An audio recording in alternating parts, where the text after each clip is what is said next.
بسم الله الرحمن الرحيم. ومن أحسن قولا ممن دعا إلى الله وعمل صالحا وقال إنني من المسلمين.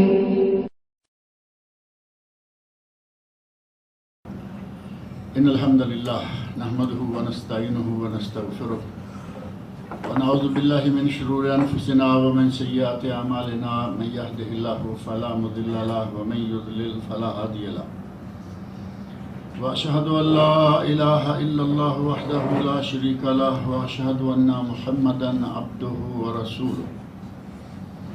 أما بعد فإن خير الحديث كتاب الله وخير الهدي هدي محمد صلى الله عليه وسلم وشر الأمور محدثاتها وكل محدثة بدعة وكل بدعة ضلالة وكل ضلالة في النار.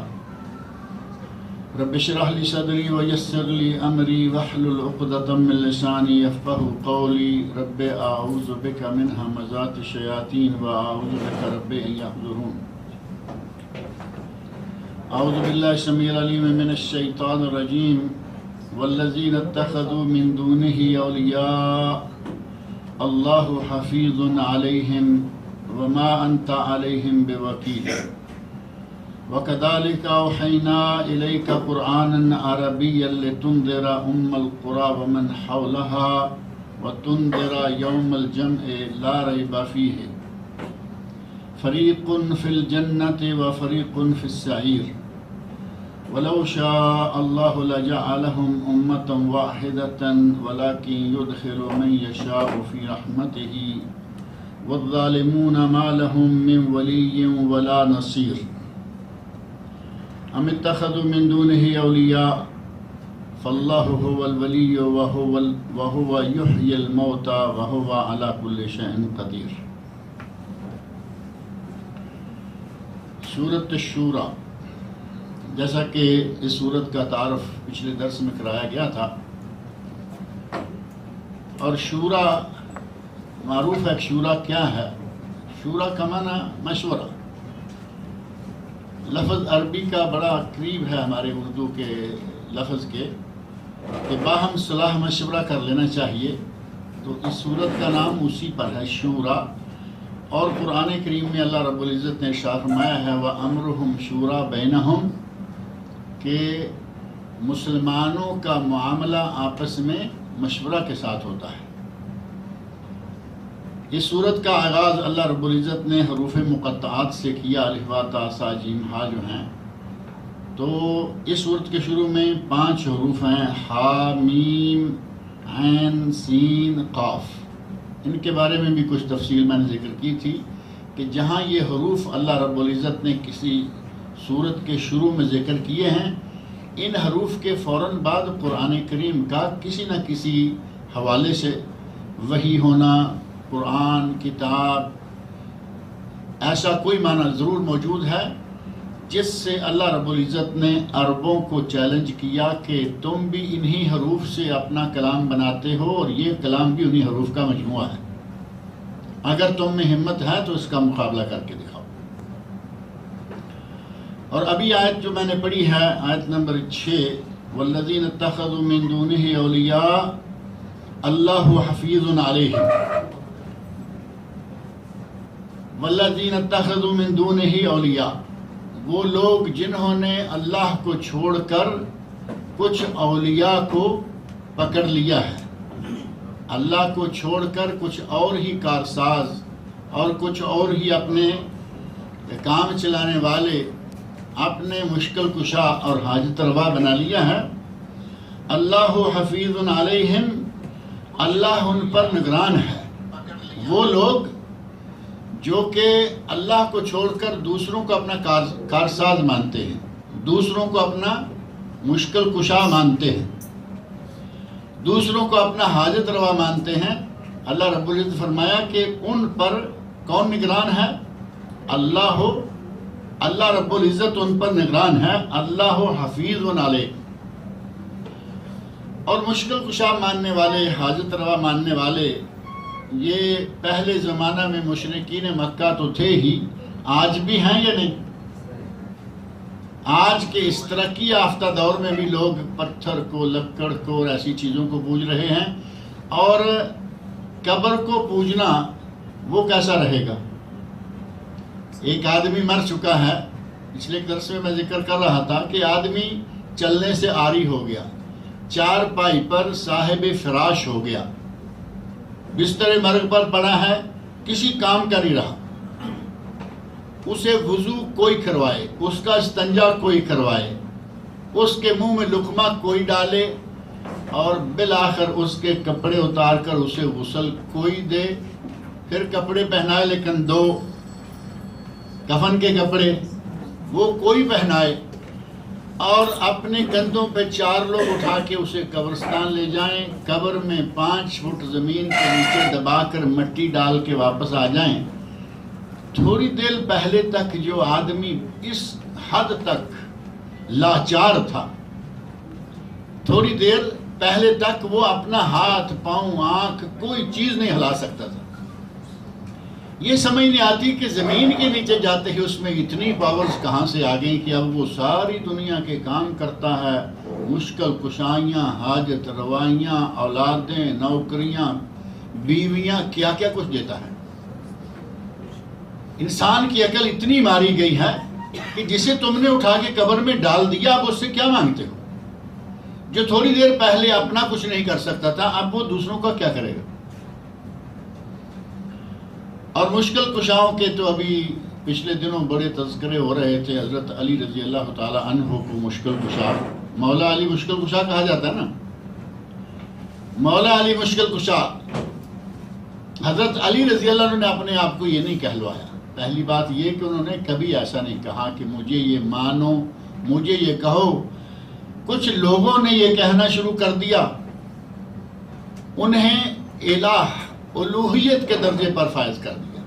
صرف مولا علی مشکل کشا کی بات بھی نہیں، بلکہ اسے اللہ کے منصب پر، الوہیت کے منصب پر قائم کر دیا۔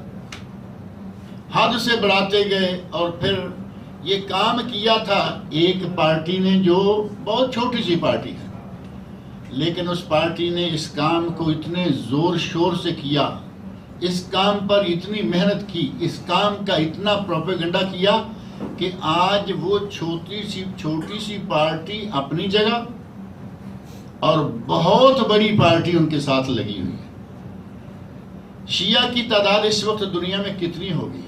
مسلمانوں میں سے شیعہ کو اگر مسلمان بھی مان لیتے ہیں، سب کو مان لیتے ہیں، ویسے تو آپ کے علم میں ہے کہ شیعہ سارے کے سارے علل اطلاق مسلمان نہیں ہیں، اور سارے کے سارے شیعہ کو علل اطلاق کافر کہنا بھی جائز نہیں۔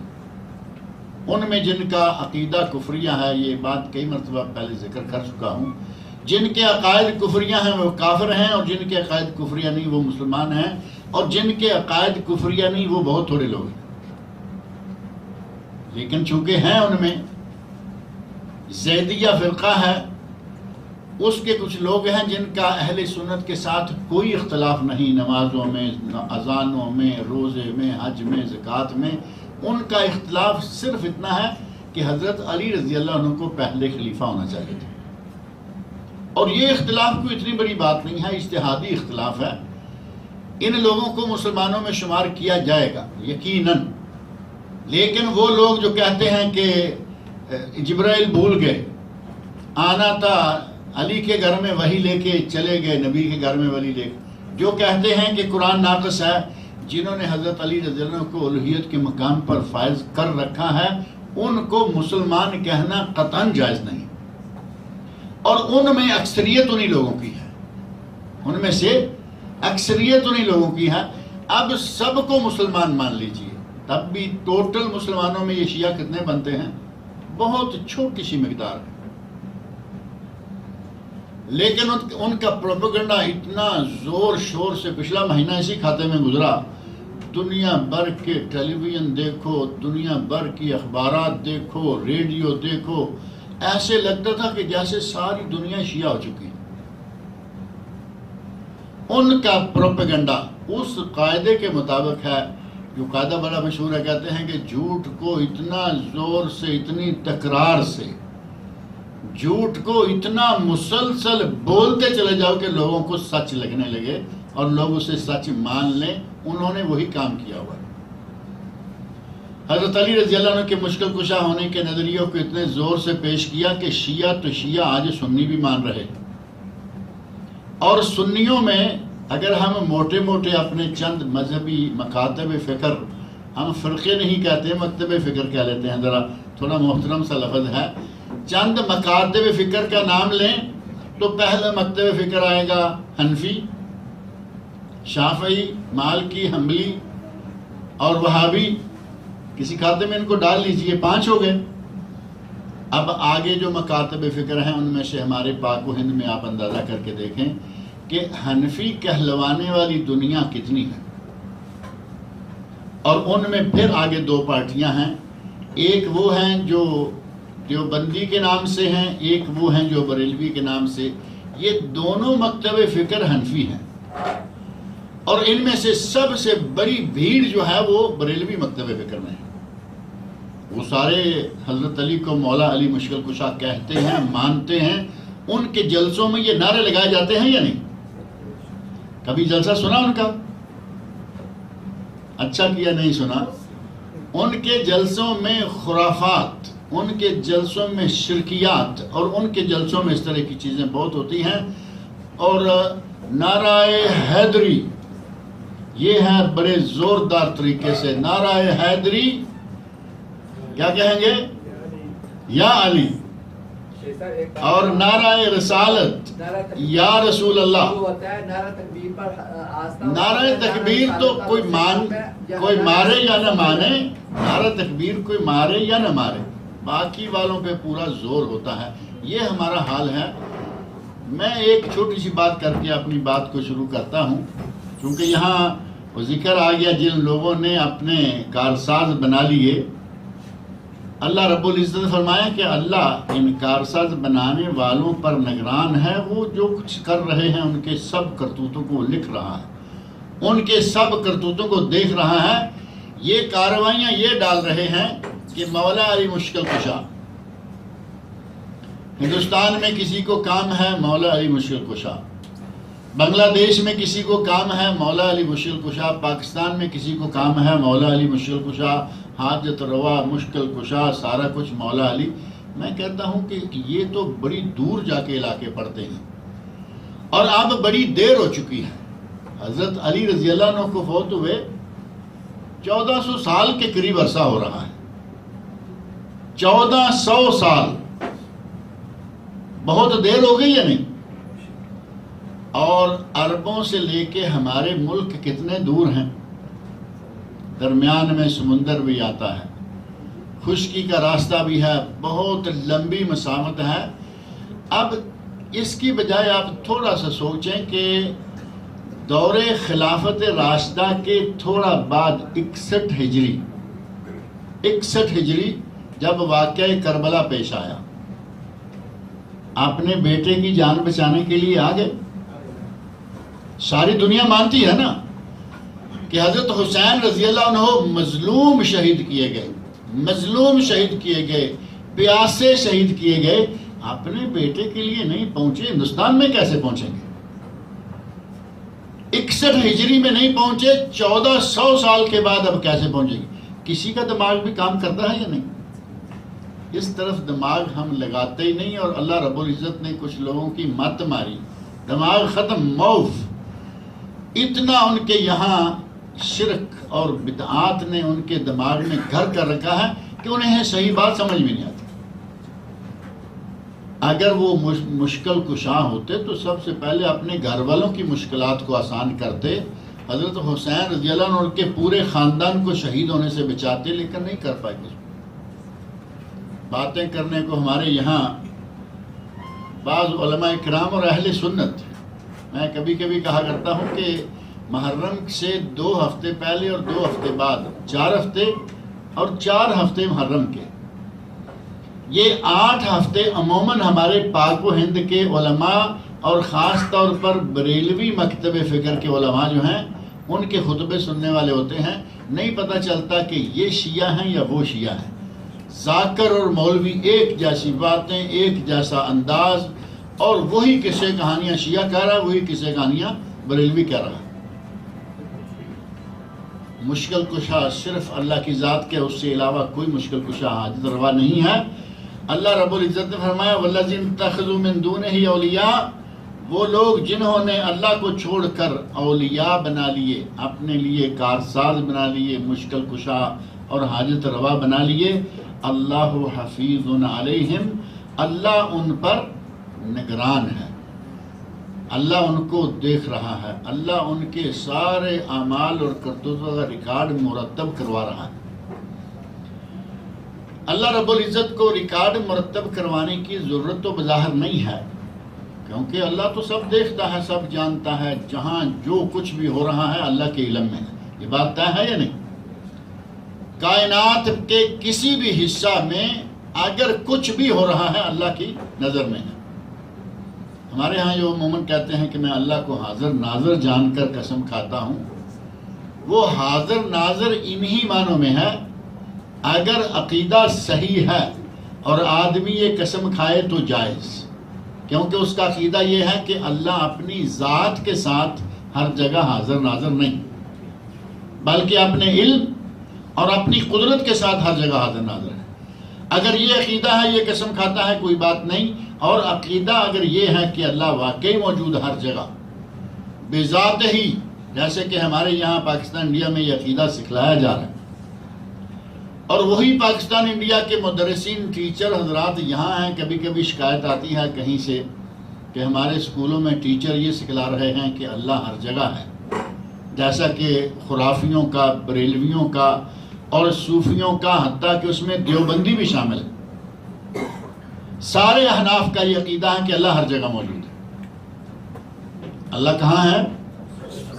اللہ عرش پر ہے، ہر جگہ موجود نہیں، اس کا علم اور اس کی قدرت ہر جگہ موجود ہے۔ اگر یہ عقیدہ رکھ کر کہ وہ علم و قدرت کے ساتھ ہر جگہ موجود ہے تو یہ نعرہ لگانا کہ میں اللہ کو حاضر ناظر جان کر ہی قسم کھا رہا ہوں، کوئی حرج نہیں۔ لیکن اگر عقیدہ یہ ہے کہ اللہ موجود ہے، یہ انتہائی باطل اور ناجائز عقیدہ ہے۔ اللہ رب العزت کو ریکارڈ تیار کروانے کی، فرشتوں سے، کرامن کاتبین سے لکھوانے کی کوئی ضرورت نہیں تھی، لیکن اللہ رب العزت نے حجت قائم کر دی۔ قیامت کے دن جب حساب و کتاب ہوگا، لوگوں سے کہا جائے گا کہ بھائی تم نے یہ کیا، تو آدمی انکار کر سکتا ہے نا کہ میں نے تو نہیں کیا۔ اور جب ریکارڈ اس کے سامنے رکھا جائے گا کہ یہ تیرا کیا دھرا، سارے کا سارا تیرا کچا چٹھا یہ ہے، اپنی نظر سے، اپنی نگاہ سے دیکھ لو، ہر کام جو تم نے کیا، اچھا کیا تو لکھا ہوا ہے، برا کیا تو لکھا ہوا ہے۔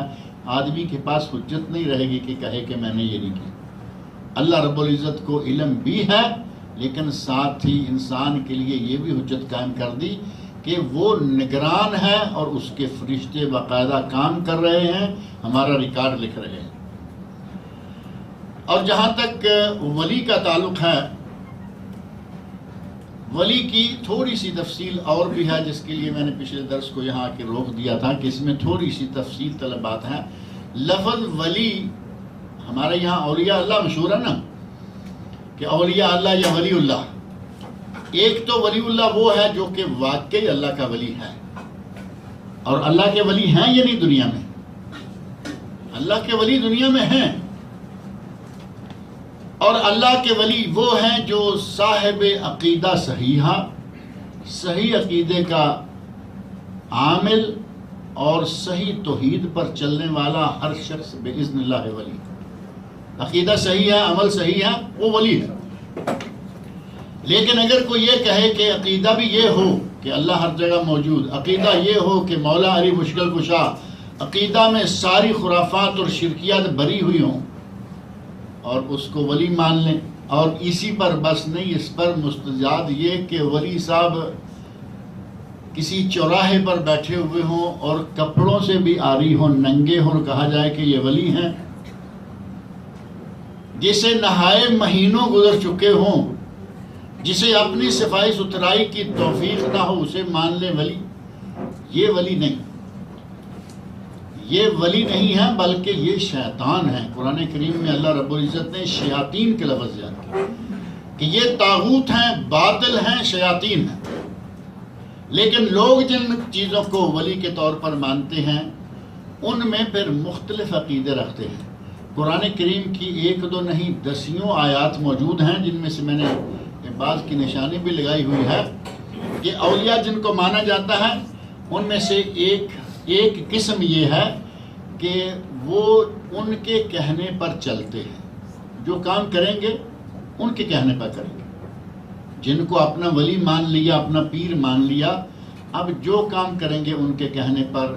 اگر کہیں بچی کا رشتہ کرنا ہے تو اس کے لیے بھی اس سے پوچھیں گے، بیٹے کا رشتہ کرنا ہے اس سے پوچھیں گے، کوئی مکان خریدنا ہے، ہر کام جو بھی اپنی زندگی میں کام ہے وہ چاہیے تھا اللہ رسول کے احکام لیتے نہیں، اللہ رسول کی پرواہ نہیں کیا ہے، لیکن ولی کی طرف سے پہلے اجازت نامہ ہونا چاہیے۔ سب سے اہم ترین کام وہ یہ سمجھتے ہیں کہ ہمیں اپنے پیر، اپنے بزرگ کی اجازت حاصل ہونی چاہیے۔ ایک نظریہ اولیاء کے بارے میں وہ یہ لے کے بیٹھے ہوئے ہیں کہ ہمیں ان کے کہنے پہ چلنا ہے، جو وہ کہیں گے وہی صحیح ہوگا اور اسی پر ہم چلیں گے۔ اور دوسرا یہ کہ جو بات یہ ہماری سرکار کہتے ہیں وہ صحیح ہوتی ہے، اس پہ مکمل اعتماد کیا جاتا ہے۔ اور جس کو ذرا شک گزرے کہ یہ بات کہہ رہا ہے کہ پتہ نہیں حضرت سرکار کوئی بات کہیں صحیح کہہ چکے ہیں یا نہیں، تو ایسا شک کرنے والے کو فوراً کہیں گے کہ یہ وہابی ہوگا۔ اگر کسی ولی، ایسے 2 نمبر ولی جن کو یہ لوگ ولی مانتے ہیں، اگر ایسے کسی ولی کی بات میں ذرا شک کریں آپ کو فوراً وہابی قرار دے دیں گے، کیونکہ انہیں معلوم ہے کہ اولیاء اللہ کے ماننے والے جو ہیں، ان اولیاء اللہ کے ماننے والے وہ اپنے ولی کی بات پر مکمل اعتماد کرتے ہیں، اس میں شک کا شائبہ تک نہیں آنے دیتے۔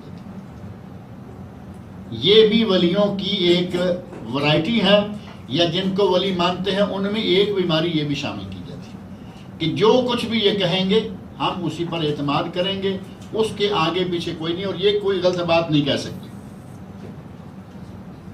اور تیسری جسے ولی مان لیتے ہیں، تیسری اس کے اندر یہ صفت بھی مانتے ہیں کہ ہماری کشتی کو یہ سرکار پار لگا دیں گے، یہ جس سرکار کو ہم نے ولی مان لیا ہے یہ ہماری کشتی کو پار لگا دیں گے۔ انہیں دنیا میں کوئی عمل کرنے کی توفیق ہوتی ہے یا نہیں اس کی انہیں پرواہ نہیں، وہ اس بات پر اعتماد کیے بیٹھے ہیں کہ ہم نے جو کچھ بھی کیا ہماری سرکار اتنی طاقت رکھتی ہیں کہ یہ ہمیں پار لگا دے۔ اور یہ ساری چیزیں اولیاء میں آ رہی ہیں یا نہیں؟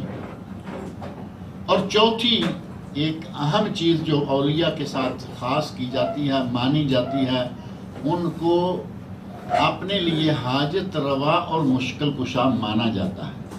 ولی بیٹے دیتا ہے، ولی حاجتیں پوری کرتا ہے، ولی سے منتیں مانی جاتی، جو کام اللہ سے کرنا تھا وہ ولی سے کیا جاتا ہے۔ ان کو ما فوق الفطرت امور، حتیٰ کہ بیٹا دینا تو سوال اللہ کے کسی کا کام نہیں ہے نا۔ بیٹے بھی ولی دیتے ہیں، نوکریاں ولی دیتے ہیں، بیویاں ولی دیتے ہیں، کسی جگہ کیس ہو جائے، لڑائی جھگڑا ہو جائے تو کورٹ کچہری میں جانے کے بعد وہاں سے قاضی کی قلم کو ولی پھیرتا ہے کہ یہ میرا مرید ہے، اس کے حق میں لکھو، یہاں تک اعتماد ہے۔ اور یہ چاروں اقسام جو ہیں، وہ جو ولیوں کے اندر جو چاروں ورائٹیاں مانی جاتی ہیں، ان چاروں کا تذکرہ اللہ رب العزت نے قرآن کریم کے بہت سارے مقامات پر کیا ہے، 1-2 مقام نہیں، یعنی ہر اس ورائٹی کے بارے میں قرآن کریم کی 3-4 جگہیں آیات جو ہیں وہ پیش کی جا سکتی ہیں۔ ان کو پیش کریں گے تو بات لمبی ہو جائے گی۔ اللہ رب العزت ہمیں صحیح ولی کو پہچاننے کی توفیق عطا فرمائے۔ صحیح ولی وہ ہے جو نیک ہے، پاک باز ہے اور شریعت کا پابند ہے۔ اگر شریعت کا پابند نہیں تو وہ ولی نہیں ہے، وہ کچھ اور ہی ہے۔ ہمارے پنجابی تو کہتے ہیں کہ وہ ولی نہیں، وہ وڑا ہے۔ ولی نہیں، وہ وڑا ہے، یعنی وہ اس میں ولایت اس میں کہاں سے آئے گی؟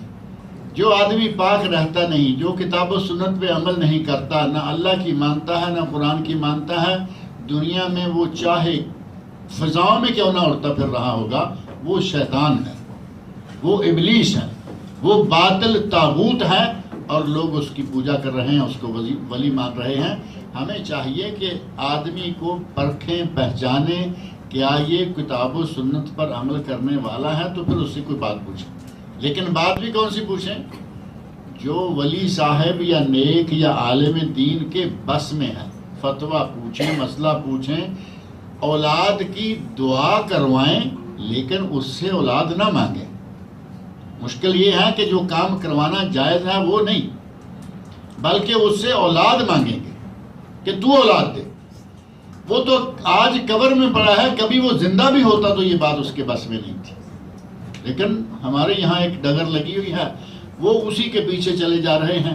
پہلے باپ دادا تھے، اب اس کے پوتے نواسے آ گئے ہیں، لیکن نظریہ وہی لیے پھر رہے ہیں۔ جبکہ میں نے ذکر کیا کہ جو تھوڑی دیر پہلے خود لاچار تھا، اب وہ مشکل کشا کیسے ہو گیا۔ اللہ رب العزت فرمایا والذین اتخذوا من دونہ اولیاء، وہ لوگ جنہوں نے اللہ کو چھوڑ کر دوسرے لوگوں کو اپنا ولی مان لیا، اپنا کارساز اور مشکل کشا حاجت روا بنا لیا، اللہ حفیظ علیہم، اللہ ان پر نگران ہے، ان کے سارے اعمال، افعال اور کرتوتوں کو دیکھ رہا ہے، جانتا ہے، اور وہی ان سے حساب لے گا۔ اور نبی صلی اللہ علیہ وسلم سے مخاطب ہو کر فرما دیا وما انت علیہم بوکیل،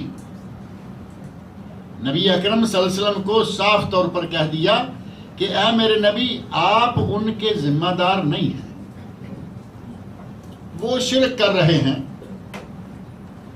وہ ہر طرح کی چیزوں کو اپنا خدا مانے چلے جا رہے ہیں، آپ پھر بھی ان کے ذمہ دار نہیں ہیں، آپ کی یہ ذمہ داری نہیں ہے، آپ کا کام کیا ہے؟ پہنچا دینا۔ شریعت اور احکام کا پہنچا دینا آپ کا کام ہے، منوانا آپ کا کام نہیں ہے۔ منوانا اللہ کا کام ہے، وہ جس کو چاہے ہدایت دے، جس کو چاہے نہ دے، یہ اس کی مرضی ہے۔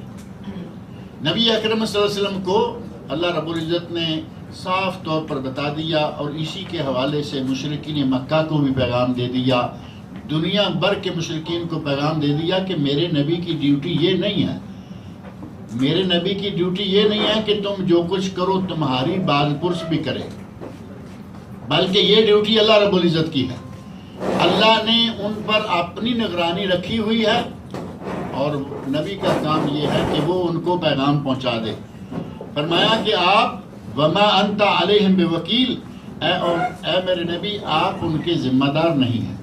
اور کہیں فرمایا لست علیہم بمسیطر، آپ ان کے لیے داروغہ نہیں ہیں۔ اور کہیں کسی جگہ سے گویا کہ نبی صلی اللہ علیہ وسلم کو اللہ رب العزت نے فرمایا کہ آپ اپنی ڈیوٹی پوری کریں، آپ اپنا کام کریں، اور لوگوں کو اللہ رب العزت خود سمجھ لے گا۔ وَكَذَلِكَ أَوْحَيْنَا إِلَيْكَ قُرْآنًا عَرَبِيًّا لِتُنذِرَ أُمَّ الْقُرَىٰ، اور فرمایا کہ اسی طرح ہم نے اے میرے نبی آپ کی طرف عربی قرآن نازل کیا، ہم نے آپ کی طرف عربی قرآن نازل کیا۔ پہلے شروع میں آغاز میں بھی فرمایا نا، ہا میم عین سین قاف، وہ حروف عربیہ، اور اسی بات کو آگے فرمایا کذالک یوحی الیک وإلی الذین من قبلک، اسی طرح اللہ نے تیری طرف وحی کی اور پہلے لوگوں کی طرف وحی کی۔ اور ابھی دیکھیں چند ہی آیات کے بعد پھر فرمایا وَكَذَلِكَ أَوْحَيْنَا إِلَيْكَ قُرْآنًا عَرَبِيًّا، اے میرے نبی ہم نے آپ کی طرف عربی قرآن نازل کیا۔ نبی اکرم صلی اللہ علیہ وسلم کی اپنی زبان کون سی تھی؟ مادری زبان عربی تھی، اور عربی میں ہی قرآن نازل کیا تاکہ نبی ڈائریکٹ اس بات کو سمجھے اور اپنی قوم کو اس قوم تک پیغام کو پہنچائے۔ لِتُنذِرَ أُمَّ الْقُرَىٰ وَمَنْ حَوْلَهَا، عربی زبان میں ہم نے قرآن اس لیے نازل کیا تاکہ آپ اس قرآن کے ذریعے ام القریٰ کے رہنے والوں کو اور جو ام القریٰ کے چاروں طرف رہنے والے ہیں ان سب کو ڈرائیں۔ ام القریٰ کون سی جگہ ہے؟ آپ تو مشہور ہے نا، یہاں سعودی عرب میں رہتے ہوئے تو بڑی آسانی سے پتہ جاتا ہے ام القریٰ کہاں ہے۔ ام القریٰ، شار ام القریٰ، جامع ام القریٰ، سب کو معلوم ہے کہ ام القریٰ مکہ مکرمہ ہے۔ مکہ مکرمہ کو ام القریٰ کریوں کی ماں یا کریوں کی اصل، دیہات کی شہروں کی بنیاد، شہروں کا اصل، یا تمام دیہات اور تمام شہروں کے بالکل وسط میں. آپ کے علم میں ہونا چاہیے کہ مکہ مکرمہ ساری دنیا کے وسط میں واقع ہے. مکہ مکرمہ کو سرہ بھی کہا جاتا ہے، سرۃ الارض، زمین کی ناف. اور ناف کہاں ہوتی ہے؟ پورے جسم کے وسط میں ہے یا نہیں؟ چوڑائی میں دیکھیں تب بھی وسط میں ہے، لمبائی میں دیکھیں تب بھی وسط میں ہے. اور ڈاکٹر حضرات نے پوری تحقیق کے بعد بتایا ہے کہ بالکل عین وسط سے تھوڑی سی ایک طرف ہے، تھوڑی سی ذرہ برابر. اور یہی بات جو ہے جنہوں نے پوری زمین کو چیک کیا ہے یا اس جغرافیے کو جانتے ہیں، انہوں نے بھی کہا کہ جس طرح ناف تھوڑی سی وسط سے ہٹ کر ہے، اسی طرح مکہ بھی زمین کے وسط سے تھوڑا سا ہٹ کر.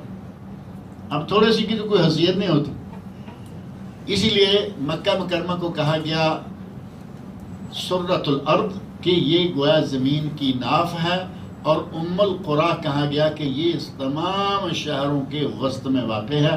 اللہ رب العزت نے دیکھیں نبی اکرم صلی اللہ علیہ وسلم کو کہاں مبعوث فرمایا. کوئی اعتراض کر سکتا ہے کہ کہاں مکہ، کہاں ہمارے ملک، اور نبی کو کہاں نازل کیا، مبعوث فرمایا، اور قرآن کہاں نازل کیا؟ اللہ رب العزت نے قرآن کو کسی ایک علاقے کے لیے نازل نہیں کیا. پہلی کتابیں ایک علاقے کے لیے ہوتی تھی. آپ نے اندازہ کیا کہ پہلے نبی ایک وقت میں کئی نبی ہوتے تھے، ایک وقت میں کئی گویا اس شہر میں ایک نبی، اگلے میں دوسرا نبی، اگلے میں تیسرا نبی. آپ کے علم میں ہے، باقی تو شاید طول طویل معلومات آپ کے علم میں ہیں یا نہیں. قرآن کریم میں ذکر ملتا ہے کہ حضرت شعیب علیہ السلام اور ابراہیم خلیل علیہ السلام ایک وقت میں موجود تھے. جب فرشتے آئے حضرت ابراہیم علیہ السلام کے پاس تو لوط علیہ السلام ابراہیم علیہ السلام کے پاس آئے تو وہ گھبرا گئے. ابراہیم علیہ السلام گھبرائے اور کہا کہ گھبرائیے نہیں، ہم اللہ کے فرستادہ ہیں، اللہ کے فرشتے ہیں، اور ہم لوط علیہ السلام کی بستی والوں کو تباہ کرنے کے لیے آئے. تو اس کا معنی یہ ہوا کہ ایک وقت میں لوط علیہ السلام اور ابراہیم خلیل علیہ السلام موجود ہیں، اور ان کا آپس میں رشتہ بھی تھا، وہ آپس میں رشتہ دار بھی تھے. اسی طرح حضرت موسیٰ علیہ السلام، ان کا واقعہ معروف ہے نا کہ وہ مدائن شعیب سے واپس پلٹے. واقعہ تفصیل کے ساتھ قرآن کریم میں بھی ہے، حدیث میں بھی ہے کہ وہ شادی کر کے پہلے قتل کر کے مصر سے قتل کر کے بھاگے، اور مدائن شعیب میں جو آج کل سعودی عرب میں ہے، اور تبوک سے آگے گزر جائیں تو جہاں سمندر شروع ہوتا ہے اس سے تھوڑا پہلے ایک سائڈ میں جا کے ہے مدائن شعیب. پہلے مدائن صالح آتا ہے، پھر مدائن شعیب. موسیٰ علیہ السلام مصر سے مدائن شعیب پہنچ گئے، اور یہاں نبی موجود ہیں، اور وہ ہیں شعیب علیہ السلام.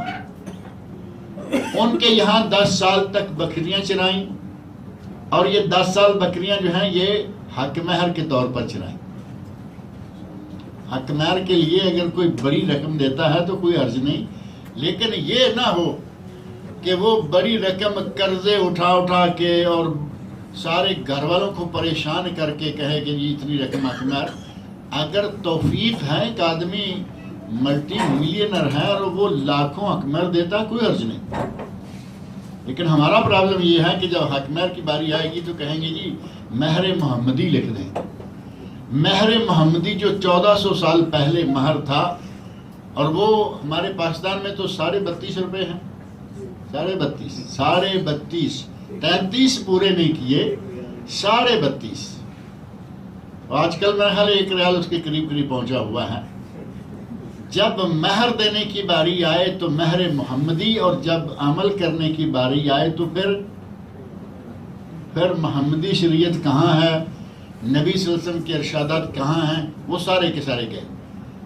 حضرت موسیٰ علیہ السلام نے حق مہر کے طور پر 10 سال حضرت شعیب علیہ السلام کی بکریاں چرائیں، اور ان کی بیٹی سفورہ جو نام ملتا ہے تفسیری کتابوں میں، سفورہ کے ساتھ نکاح کیا اور میاں بیوی واپس جا رہے ہیں، ابھی راستے میں ہیں وادی ذی طویٰ میں، تو اللہ رب العزت نے وہاں ان کو نبوت عطا فرما دی۔ ایک وقت میں دو تو یہ بھی ہو گئے نا، اخلانا علیک انک بواد المقدس طویٰ، وادی طویٰ میں پہنچے تو اللہ رب العزت نے وہاں موسیٰ علیہ السلام کو نبوت فرمائی۔ ایک وقت میں شعیب علیہ السلام نبی ہیں اور موسیٰ علیہ السلام کو نبوت مل گئی۔ پہلے نبی تھے اس طرح، ایک وقت میں کئی علاقوں میں الگ الگ نبی۔ ہمارے نبی صلی اللہ علیہ وسلم پورے روئے زمین کے لیے اکیلے نبی ہیں، پورے روئے زمین کے تمام انسانوں کے لیے صرف ایک نبی۔ یہ ایک بہت ہی بڑا منصب ہے جو اللہ نے ہمارے نبی کو عطا فرمایا۔ وما ارسلناک الا رحمت للعالمین، سارے جہانوں کے لیے رحمت بنا کے بھیجا اور تمام انسانوں کے لیے نبی بنا کر بھیجا۔ بلکہ ہمارے نبی کو تو اللہ رب العزت نے جنوں کے لیے بھی نبی بنایا۔ جنہوں نے قرآن سنا یا نہیں؟ معاملہ یہ تھا کہ اللہ رب العزت نے کسی علاقے کے لیے نبی نہیں بھیجنا تھا، کسی علاقے کے لیے قرآن نہیں بھیجنا تھا کہ کوئی کہے اتنی دور ہم ہیں تو نبوت کہاں دی، ہم کہاں رہتے ہیں اور نبی کہاں بھیجا۔ پہلی بات یہ کہ اللہ رب العزت کی اپنی مرضی ہے، جسے چاہے وہ نبوت عطا کرے، کسی کو اس کے معاملات میں دخل دینے کی کوئی ضرورت نہیں۔ اللہ اعلم حیث یجعل رسالتہ، قرآن کریم میں اللہ نے فرمایا کہ میں جانتا ہوں کہ میں کس کو رسالت دوں، کہاں رسول بھیجوں۔ یہ کسی دوسرے کا کام نہیں، میری اپنی مرضی۔ لیکن ہماری عقل، ہماری سمجھ اس بات کو صحیح ساری دنیا سمجھ بھی سکے، پوری زمین کو چک کر کے دیکھیں، دنیا کے وسط میں مکہ مکرمہ ہے جہاں نبی صلی اللہ علیہ وسلم پیدا ہوئے اور نبی بنائے گئے۔ اگر پوری دنیا کے لیے پیغام بھیجنا ہو تو وسط میں ہونا زیادہ مناسب ہے یا نہیں؟ اگر یہاں سے ایک بات اٹھے گی، آسانی سے یہاں گئی، آسانی سے یہاں گئی، آسانی سے یہاں گئی، آسانی سے یہاں گئی، اور اگر وہاں سے بات اٹھے گی تو ظاہر ہے کہ کتنا فاصلہ ہو جائے گا۔ وسط سے چاروں طرف پیغام کا پہنچنا بہت آسان تھا، لہٰذا اللہ رب العزت نے نبی پیدا کیے پوری زمین کے وسط میں اور قرآن بھیجا پوری زمین کے وسط میں، جو کہ ام القریٰ ہے اور وہ مکہ مکرمہ ہے، جو کہ دنیا کی زمین کی ناف ہے۔ اللہ نے فرمایا وَكَذَلِكَ أَوْحَيْنَا إِلَيْكَ قُرْآنًا عَرَبِيًّا، ہم نے آپ کی طرف عربی قرآن نازل کیا، لِتُنذِرَ أُمَّ الْقُرَىٰ، تاکہ آپ ام قریٰ مکہ مکرمہ اس کے لوگوں کو ڈرائیں، وَمَنْ حَوْلَهَا، اور جو اس کے چاروں طرف۔ اب من حولہا کا معنی یہ تو نہیں ہو سکتا نا کہ جو بالکل ساتھ ساتھ بستیاں ہیں، صرف طائف ہو گیا، یہ ہو گیا۔ ام القریٰ کے چاروں طرف، حولہا کا معنی یہ باطل ہے، اس کے چاروں طرف جو کچھ بھی اس کا حولہا شمار ہوگا، چاہے وہ کتنا دور کیوں ہو۔ مکہ مکرمہ کو اگر آپ روئے زمین کے وسط میں مان لیتے ہیں تو من حولہا میں ساری دنیا آئی یا نہیں آئی؟ گویا کہ نبی اکرم صلی اللہ علیہ وسلم کو اللہ نے ساری دنیا کی طرف نبی بنا کر بھیجا اور فرمایا تاکہ تو ان سب لوگوں کو ڈرائے، مکے والوں کو، آس پاس کے لوگوں کو، سب کو خبردار کرے کہ اللہ کے احکام کیا ہیں اور رسول اللہ صلی اللہ علیہ وسلم کی طرف سے شریعت جو دی گئی ہے اس پہ عمل کرنے میں کیا فائدہ ہے اور اس کو ترک کرنے میں کیا نقصان ہے۔ وَتُنذِرَ يَوْمَ الْجَمْعِ لَا رَيْبَ فِيهِ، اور آپ ڈرائیں، خبردار کریں اس دن سے جس کا نام ہے یوم الجمع، اکٹھے ہونے کا دن، اور وہ ہے قیامت کا دن۔ آپ کو عربی میں وحی کی گئی تاکہ آپ پوری دنیا کے لوگوں کو خبردار کریں اور لوگوں کو قیامت کے بارے میں بھی خبردار کریں۔ اب یہ یوم الجمع کیوں ہے؟ قیامت کے دن آدم علیہ السلام سے لے کر قیامت تک آنے والے جتنے لوگ ہوں گے محشر کے میدان میں اکٹھے ہوں گے۔ اب وہاں کوئی یہ نہیں کہے گا کہ میں اپنا حساب کتاب دینے کے لیے تیار نہیں ہوں۔ آج کل تو یہ چل رہا ہے نا، آج کل بالکل جسٹ یہ جو آج کل کے دن چل رہے ہیں، بعض ملکوں میں بڑے زور شور سے حساب کتاب مانگے جا رہے ہیں، کوئی دینے کے لیے تیار ہے، کوئی دینے کو تیار نہیں، کوئی چھپ رہا ہے، کوئی چھپا رہا ہے، کوئی اپنے آپ کو چھپا رہا ہے، کوئی کسی کو چھپا رہا ہے۔ یہاں دنیا میں آپ بچ سکتے ہیں کسی نہ کسی طریقے سے۔ بڑے بڑے قاتل، بڑے بڑے مجرم، بڑے بڑے منصبوں پر فائز رہتے ہیں، دنیا میں یہ ممکن ہے۔ بڑے بڑے گناہ کیے اور بڑے بڑے منصب پا گئے، کیونکہ یہاں اور رنگ کا کھاتا چل رہا ہے۔ لیکن یوم الجمع وہ دن ہے کہ جس دن اللہ رب العزت نے تمام بنی نوع انسان کو جمع کرنا ہے، اس دن کسی میں یہ جرت نہیں ہوگی کہ وہ کہے کہ میں نہیں جاتا، میں اپنے گوشوارے جمع نہیں کراؤں گا، میں اپنا حساب نہیں کھولوں گا۔ اللہ رب العزت نے ایسا انتظام کر رکھا ہے کہ اسرافیل سور پھونکیں گے، ساری دنیا کے انسان جہاں جہاں کوئی مرا، جہاں جہاں کوئی جلا۔ اب یہ تو نہیں ہے کہ مسلمان اٹھ کے باغے چلے جائیں گے اور ہندو اٹھ نہیں سکیں گے، کیونکہ وہ تو جلا دیے گئے۔ آدمی سوچ سکتا ہے نا کہ مسلمان تو دفن ہوتا ہے، چلو قبر سے اٹھ جائے گا، ہندوؤں نے تو جلا دیے، خاک ہو گئے، راکھ ہو گئے، وہ کیا اٹھیں گے؟ نہ، اللہ رب العزت کا قاعدہ قانون ہے کہ قیامت کے دن جو آدمی جہاں مرا، جہاں جلا، جہاں چیرا گیا، جہاں گلا، سمندر میں گل گیا، درندوں نے چیر پھاڑ ڈالا، پرندوں نے نوچ لیا، جو جس حال میں بھی اس دنیا سے گیا ہے، ہر حال میں اسے قیامت کے دن اس میدان محشر میں جانا ہوگا۔ محشر کا معنی حشر، جمع کرنا۔ محشر جمع ہونے کی جگہ اور جمع ہونے کا دن۔ محشر جو ہے وہ زمان اور مکان دونوں کے لیے۔ اس میدان سے کوئی آدمی انکار نہیں کر سکتا کہ میں نہیں آؤں گا۔ اللہ رب العزت کا نظام ہے، ہر آدمی جو جہاں کہیں ہوگا وہ قبر سے نکلے گا، جہاں جس حال میں تھا اللہ کے حضور اس کو جانا ہوگا۔ اکٹھے ہوتے ہوئے سب لوگ ایک جمع ہو جائیں گے۔ فرمایا کہ اے میرے نبی، اس دن کے بارے میں بھی لوگوں کو خبردار کرتے رہیں۔ یہ نہیں کہ دنیا میں آئے، جیسے کیسے دنیا گزاری، مر گئے، بات ختم ہو گئی۔ یہ تو مسلمانوں والا نظریہ نہیں ہے نا۔ مسلمانوں والا نظریہ یہ نہیں ہے کہ ہم اس دنیا میں ہیں اور بس، یہ تو کافروں والا نظریہ ہے، کیونکہ کافروں کو آخرت کے بارے میں کوئی پرواہ نہیں۔ مسلمان کو یہ معلوم ہے کہ ہم نے مرنا ہے، مر کر اٹھایا جائیں گے، قبر میں ایک وقت رہنا پڑے گا، قبر کے بعد حشر ہوگا، اللہ کے سامنے سوال و جواب ہوں گے۔ ہمارا تو پورے کا پورا ٹائم ٹیبل طے ہے یا نہیں؟ مسلمانوں کا ٹائم ٹیبل بنا ہوا ہے۔ 150,000 سال زندگی ہے، دنیا سے جانا ہی جانا ہے۔ قبر میں برزخ کا، برزخ میں کوئی 1 سال رہے، 100 سال رہے، 1000 سال رہے، کوئی 10,000 سال رہے۔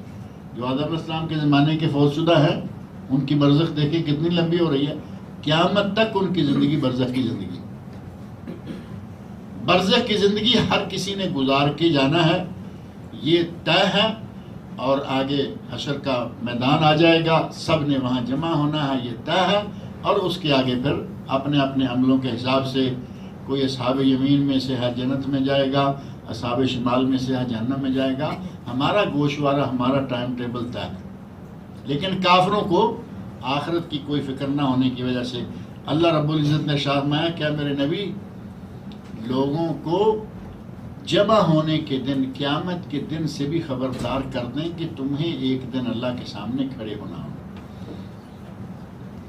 اور جب اللہ کے سامنے کھڑے ہونے کی باری آئے گی تو وہاں اللہ کے سامنے کسی کی ہمت ہوگی کہ دم مارے؟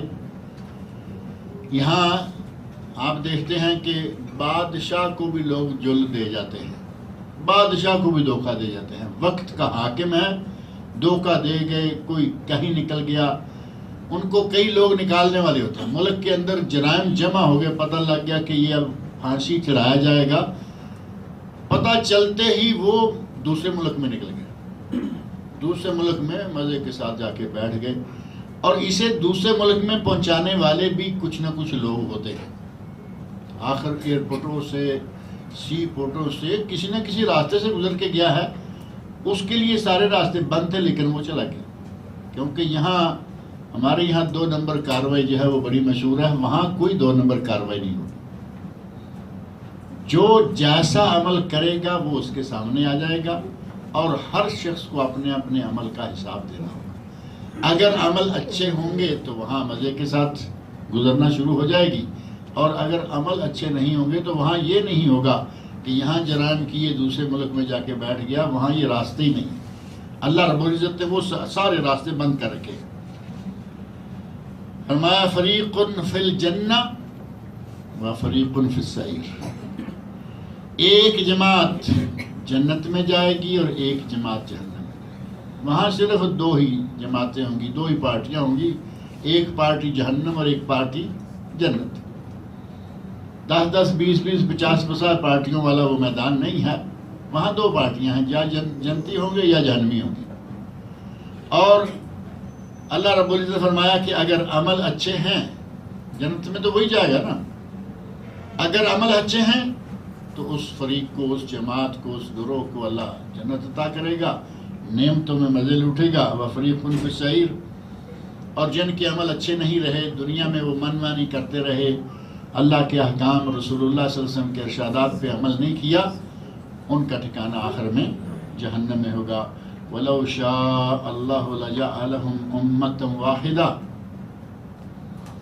اگر اللہ چاہتا تو وہ ان سب لوگوں کو ایک ہی امت اور ایک ہی جماعت بنا دیتا۔ اللہ کے لیے یہ کوئی مشکل تو نہیں تھا نا۔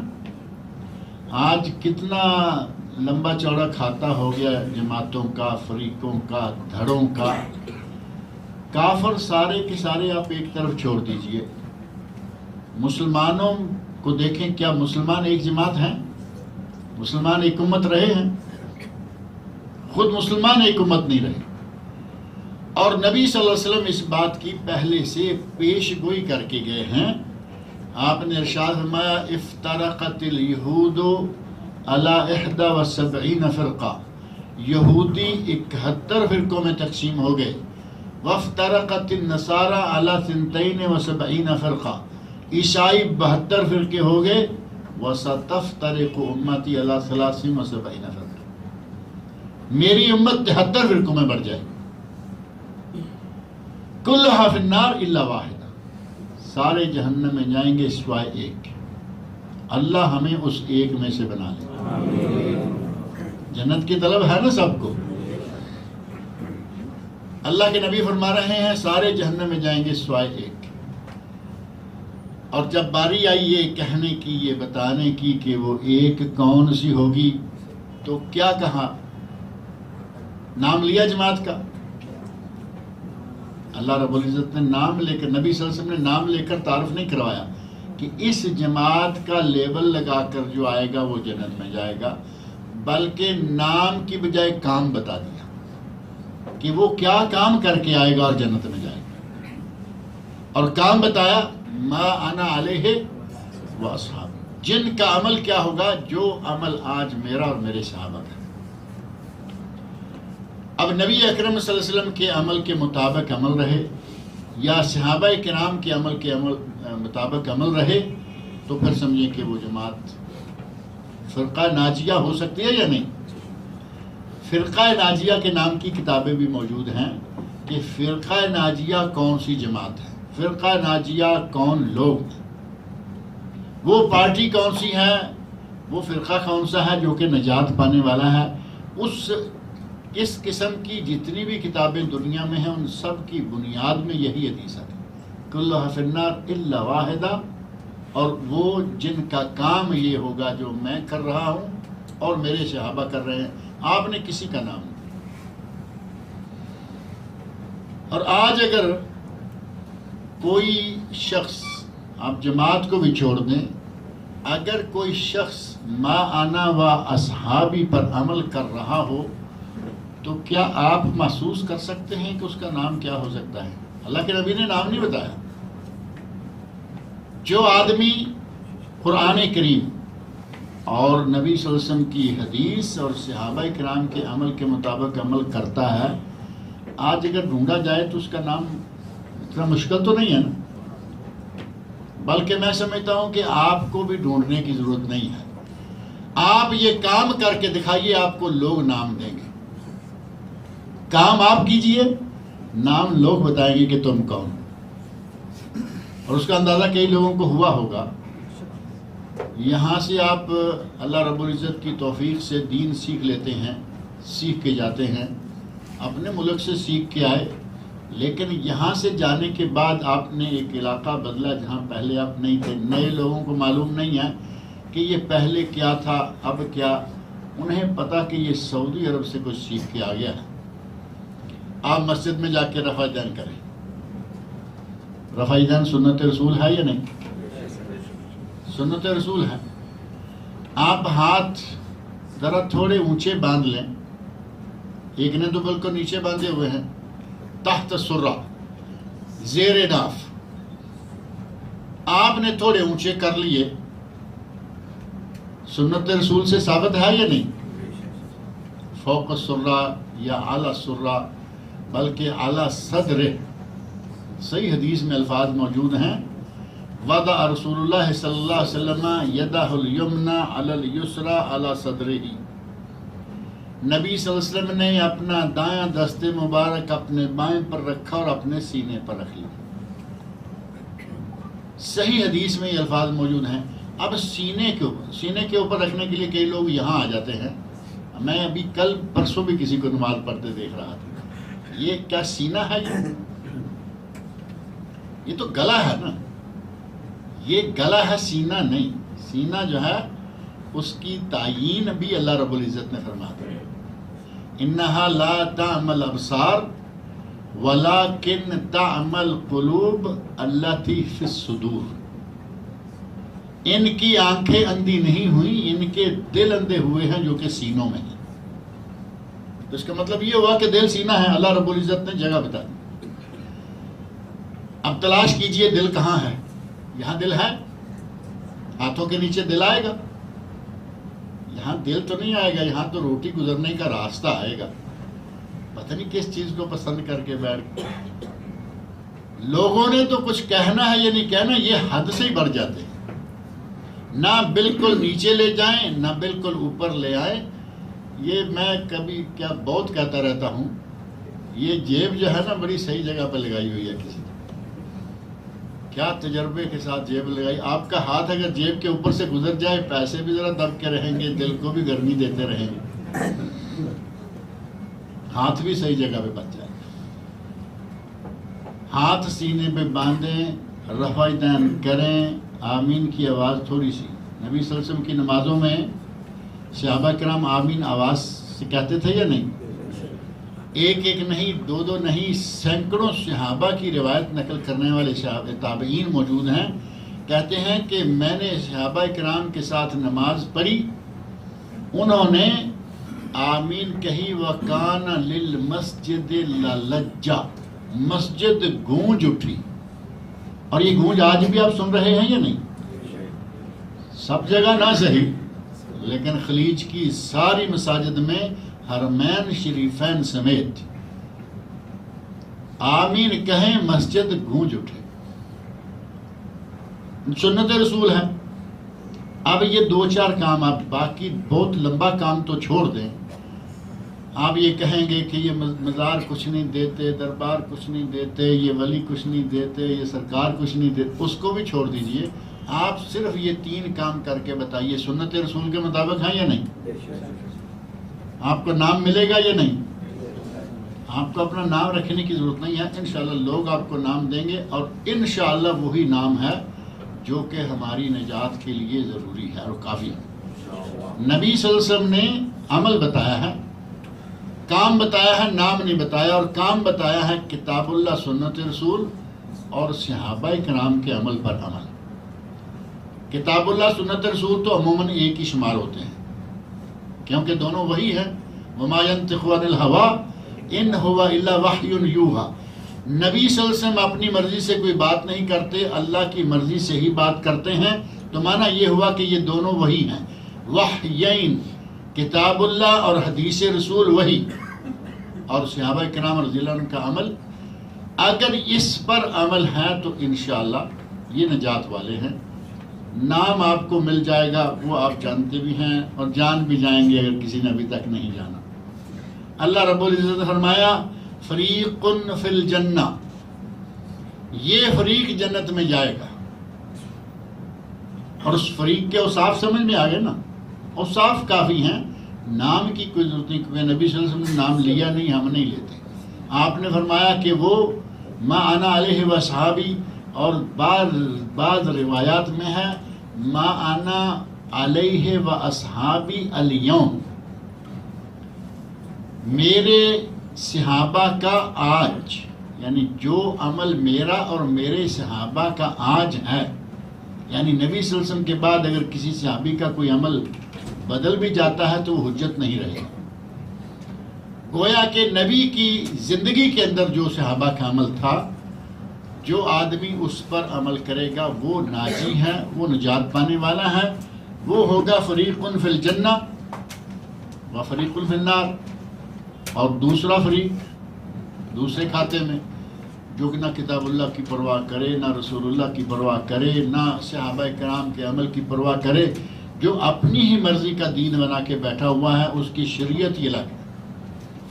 بلکہ لوگوں میں ایک پارٹی چل رہی ہے، بہت بڑی پارٹی ہے، وہ پارٹی والے کہتے ہیں کہ شریعت اور طریقت، شریعت، طریقت، معرفت، یہ تین چیزیں الگ الگ ہیں۔ کہیں گے کہ تمہیں کیا معلوم ہے طریقت کیا ہے اور معرفت کیا ہے؟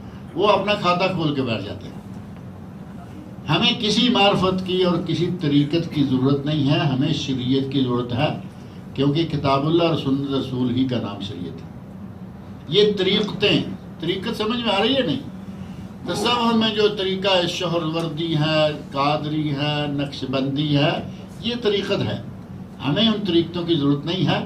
ہمارے لیے رسول اللہ صلی اللہ علیہ وسلم کے ذات گرامی کا، انسانوں میں سے رسول اللہ صلی اللہ علیہ وسلم اور ان کو نبی بنانے والا، پوری کائنات کو بنانے والا، ہمیں ان کے لیے یہ دو چیزیں کافی ہیں۔ اور اسی کے ذریعے باذن اللہ تعالی ہمیں اللہ اس دنیا میں بھی عزت کے ساتھ رکھے گا اور آخرت میں بھی باذن اللہ کامیابیاں عطا فرمائے گا۔ فرمایا فریق فی الجنہ و فریق فی السعیر ولو شاء اللہ لجعلہم امۃ واحدہ، اگر اللہ چاہتا تو لوگوں کو ایک ہی امت رہنے دیتا۔ اب اللہ رب العزت نے اس بنی نوع انسان کو کب تک ایک ہی امت رہنے دیا اور کب یہ امت ایک نہ رہی، یہ پھر تھوڑی سی تفصیل طلب بات ہے اور انشاءاللہ اگلے درس میں ذکر کریں گے۔ اللہ رب العزت مجھے اور آپ سب لوگوں کو قرآن کریم پڑھنے، سننے، سمجھنے اور اس کے احکام پر عمل کرنے کی توفیق عطا فرمائے۔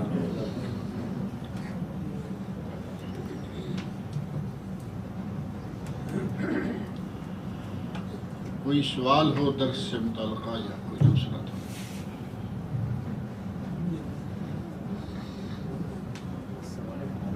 عشاء کی نماز کے ٹھیک 20 منٹ بعد میرا خیال ہے درس ہو جانا چاہیے۔ آج تھوڑا آپ کی وجہ سے لیٹ کرنا پڑا، ہم آ کے بیٹھے رہے کہ ہمارے کچھ سننے والے آئیں تو درس شروع کریں، تو نماز پڑھ کے سیدھے آ جایا کیجیے۔ 20 منٹ میں میرا خیال ہے کہ خبر کے اندر سے تو آدمی کہیں سے بھی آ سکتا ہے نا۔ کوشش کریں کہ نماز پڑھیں اور سیدھے یہاں آ جائیں، جلدی آئیں جلدی جائیں، تاکہ جن کو صبح ڈیوٹی دینی ہے وہ اپنی ڈیوٹی کریں، جن کو آرام کرنا ہے وہ بھی آرام کریں، لیکن جلدی آئیں گے تو انشاءاللہ یہاں سے بھی جلدی روانہ ہو جائیں گے۔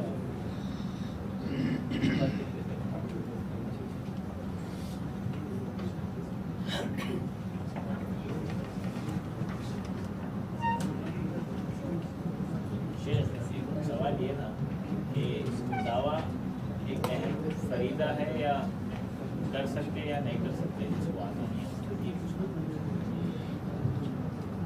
امر بالمعروف اور نہی عن المنکر یہ فرائض میں سے ہے، لیکن ایک فرائض ہوتے ہیں جن کو کہا جاتا ہے فرض عین۔ فرض عین جو ہر حال میں ہر کسی پر فرض ہوتا ہے، جیسے نماز، روزہ، حج، زکوٰۃ ہے۔ ایک ہے فرض کفایہ کہ اگر کچھ لوگ فرض ادا کر لیں تو باقیوں سے وہ ادا ہو گیا۔ اب فرض کفایہ کی مثال یہ ہے کہ گاؤں میں ایک آدمی فوت ہو گیا، گاؤں میں کیا شہر میں بھی فوت ہوتے رہتے ہیں، آدمی فوت ہو گیا، کچھ لوگ جو ہیں وہ اس کے جنازے میں آ گئے، کچھ لوگ نہیں آئے، ایک گھر میں سے ایک آدمی آ گیا، دو آ گئے، دو چار نہیں آئے، ایک محلے میں سے کچھ آ گئے، کچھ نہیں آئے، تو اس پورے محلے کا یہ فرض ادا ہو گیا، کیونکہ کچھ لوگوں نے جنازہ پڑھ لیا، فرض کفایہ تھا، کافی ہو گیا۔ امر بالمعروف نہی عن المنکر کی جو پوزیشن ہے، اس کو اللہ رب العزت نے قرآن کریم میں فرمایا ہے کہ تم میں سے ایک جماعت ایسی ہونی چاہیے، باقاعدہ ایک جماعت ایسی ہونی چاہیے جو یہ کام کرے، لیتفقہوا فی الدین، پہلے نمبر پر وہ علم حاصل کریں۔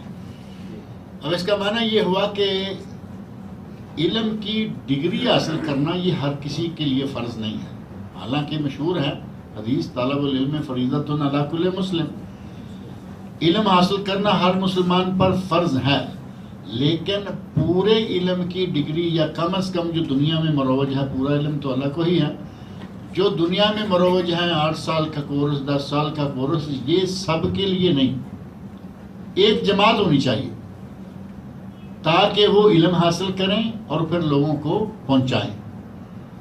لیکن طلب العلم فریضہ جو ہے، جو نبی اکرم صلی اللہ علیہ وسلم کا ارشاد ہے، اس سے مراد یہ ہے کہ ہر آدمی کو اپنے جو بنیادی فرائض ہیں ان کی ادائیگی کا طریقہ آنا چاہیے، نماز کیسے پڑھنی ہے، روزہ کیسے رکھنا ہے، حج کیسے کرنا ہے، پڑوسیوں کے حقوق کیا ہیں، والدین کے حقوق کیا ہیں، اولاد بیوی کے حقوق، یہ چیزیں بنیادی جو ہیں یہ سب کو آنی چاہیے، یہ ہے طلب علم، یہ ہر کسی پر فرض ہے، لیکن پورا علم یعنی حدیث، تفسیر، سیرت، یہ ساری کتابیں پڑھے اور ایک عالم کی ڈگری حاصل کرے، یہ سب کے لیے فرض نہیں ہے۔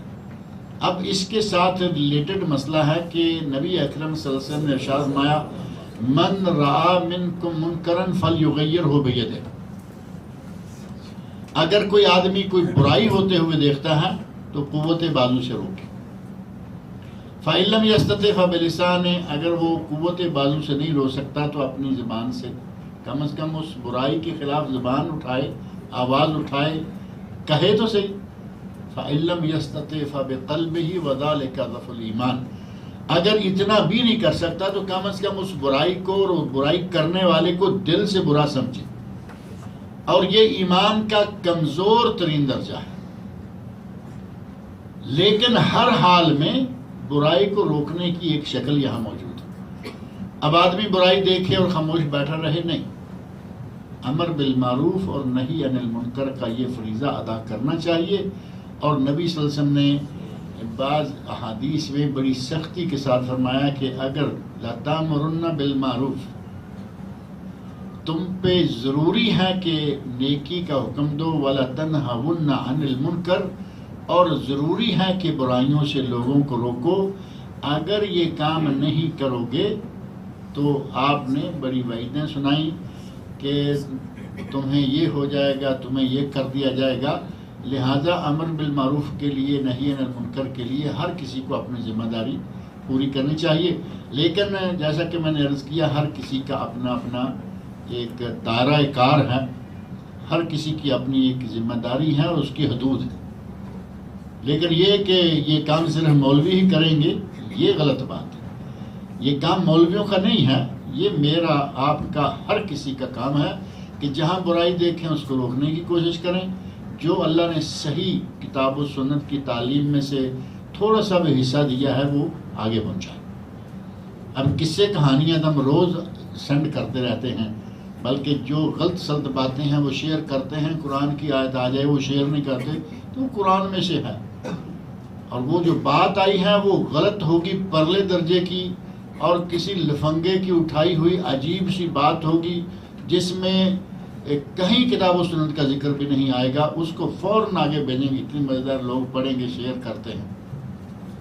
اب یہ شیئر شور جو ہے نا، اس کو ذرا اچھا شیئر کرنا سیکھیں، قرآن و سنت کی باتیں شیئر کریں، اور جو خرافات ہیں ان کو شیئر کرنے سے بچیں۔ آپ نے 10-20 ساتھیوں کو غلط بات شیئر کر دی، جتنا ان کا گناہ اس سے 10-20 گنا آپ کا گناہ ہے، کیونکہ 10 آدمیوں کو آپ نے غلط راستے پر لگایا، 10 کو گناہ ہوگا، ایک ایک گناہ، اور آپ کا کتنا ہو گیا 10 گناہ، کیونکہ ان سب کا گناہ آپ کو بھی آئے گا۔ لہذا یہ آگے شیئر کرنے اور سینڈ کرنے سے پہلے 1000 بار سوچا کریں کہ میں یہ بات آگے شیئر کروں یا نہ کروں۔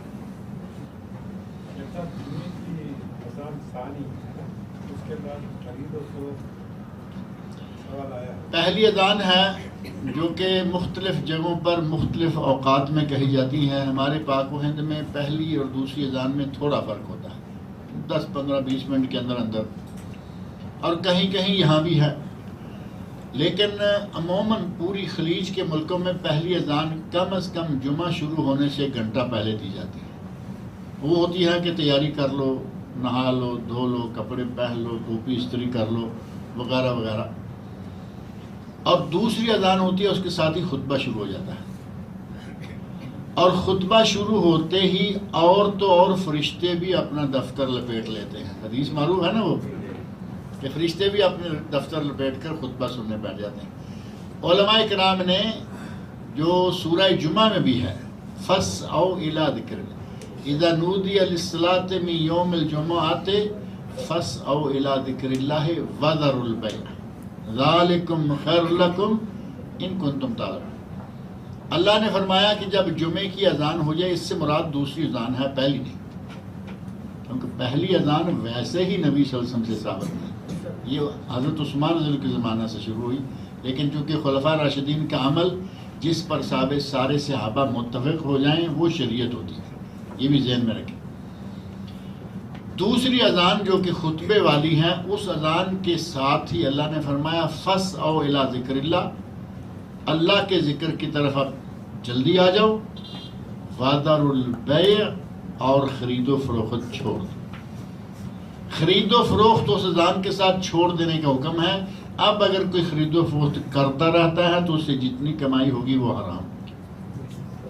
اللہ رب العزت کا حکم ہے خرید و فروخت چھوڑ دو، لہذا چھوڑ دو۔ اگر نہیں چھوڑتا تو اس کی کمائی کو علماء کرام کی جماعت نے کہا کہ وہ کمائی حرام شمار ہوگی۔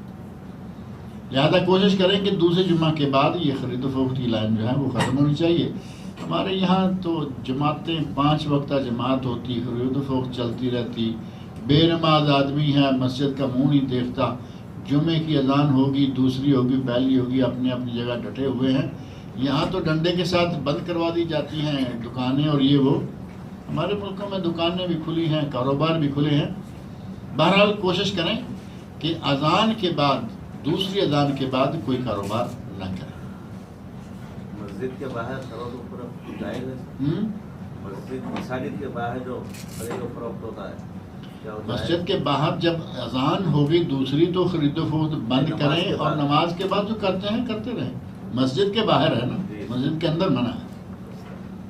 مسجد کے اندر خرید و فروخت کرنا منع ہے، مسجد کے اندر بلا وجہ کے اعلانات کرنا منع ہے، لیکن مسجد کے باہر بات معلوم ہے کہ لوگ آئیں گے جاتے ہوئے، کوئی مسواک لے کے جا رہا ہے، کوئی سبزی کا بنڈل لے کے جا رہا ہے، کوئی فروٹ لے کے جا رہا ہے۔ مسجد کے باہر جو بھی رکھیں جائز کوئی ایسا، لیکن یہ مسئلہ ایک الگ ہے کہ شرعاً تو کوئی ممانعت نہیں ہے، حکومت اٹھا کے لے جائے گی تو وہ الگ بات، وہ آپ جانیں اور حکومت جانے۔ ان کی آوازیں مسجد میں آتی ہیں؟ نہیں، مسجد میں آواز آتی، جمعہ ختم ہو گیا ہے، اب وہ آوازیں دیتے ہیں، دیتے رہیں، ان کی اپنی ایک ذمہ داری ہے۔ مسجد کے نمازیوں کو پریشان کرنا شروع کر دیتے ہیں، لہذا اگر کسی کو اس طرح کا کہیں واسطہ پڑتا ہے تو کوشش کریں دروازہ بند رکھیں، لوگ آئیں جائیں، وہ اپنی آوازیں لگاتے رہیں، اپنا کام کرتے رہیں۔ سنتے گھر پڑھ سکتے ہیں، ٹھیک بات ہے۔ اگر کسی کو پریشانی ہوتی ہے کہ وہ لوگ بیچارے کمائی کر رہے ہیں اور ہماری نماز میں خلل آ رہا ہے، تو آپ سلام پھیریں، فرضوں کی اللہ اللہ کریں، تھوڑا ذکر اذکار کریں، گھر میں جا کے سنتے پڑھیں۔ ویسے بھی سنتیں جا کے گھر میں پڑھنا سنت ہے، سنتیں گھر میں پڑھنا سنت ہے، یہ سنت ہم بھولے ہوئے ہیں۔ ہم کہتے ہیں کہوں گھر میں جا کے مصلی ڈالے گا اور کیا کرے گا، یہ کیا کرے گا۔ شیخ جمعہ کے خطبے کے دوران لوگ تاخیر سے آتے ہیں، مگر سارے صفوں کو چیرتے ہوئے آگے جا کے پھر سنت پڑھنے کے واسطے ہٹا دیتے تھے۔ یہ بات بہت دفعہ پوچھی جاتی ہے اور بہت دفعہ میں نے بھی کہی ہے کہ پہلی غلطی جو ہے وہ مسجد میں بیٹھنے والوں کی ہوتی ہے، اور دوسری غلطی گردنیں پھلانگنے والوں کی ہوتی ہے۔ اگر باہر سے آنے والے آدمی نے دروازے میں آ کے دیکھا کہ آگے جگہ بہت ساری بڑی ہے، اب بتائیے کہ وہ کیا کرے گا؟ اسے پیچھے جانا چاہیے یا آگے جانا چاہیے؟ اسے آگے ہی جانا چاہیے تاکہ مسجد میں پہنچے، مسجد کی خالی جگہوں کو پر کرے۔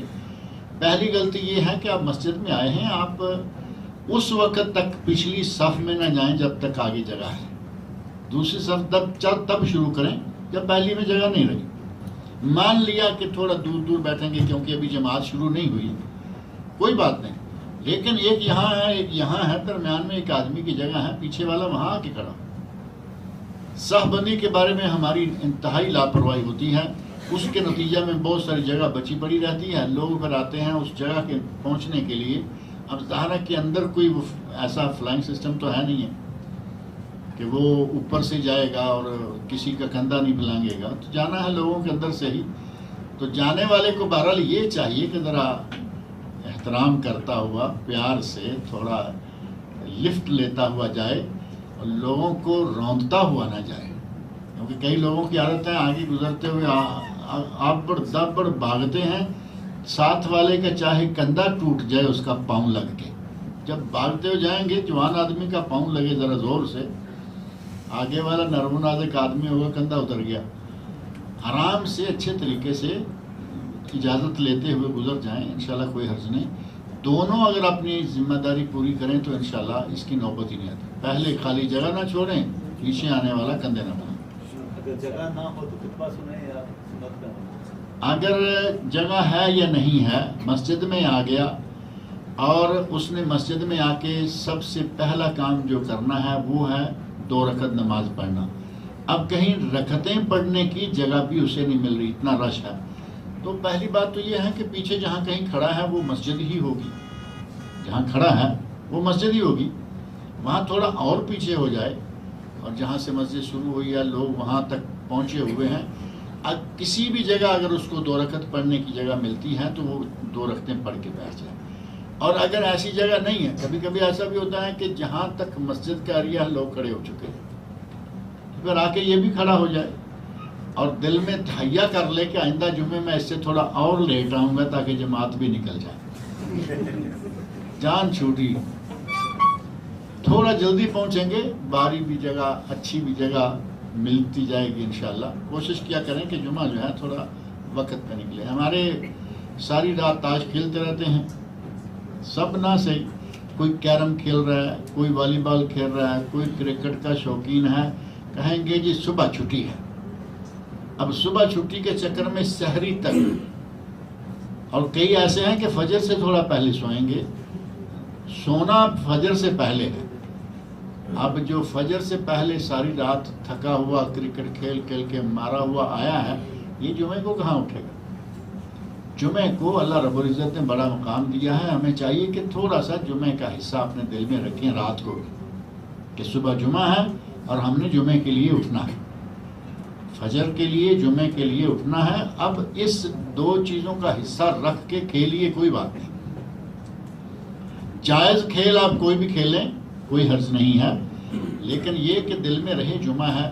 اللہ رب العزت نے ہمیں یہ دن وہ دیا ہے جس کے بارے میں ہمارا خیر یوم طلعت علیہ الشمس، جن دنوں پر سورج طلوع ہوتا ہے ان میں سے بہترین دن جمعہ کا دن ہے، اور ہم نے وہ دن ضائع کر دیا۔ پورا ہفتہ چلتا رہتا ہے نارمل، جیسے جمعہ آتا ہے ہم اس کے لیے رات کو اتنی لمبی پلاننگ کر لیتے ہیں کہ جمعہ ضائع کر دیتے ہیں۔ اللہ تعالیٰ مجھے اور آپ سبوں کو نیک عمل کی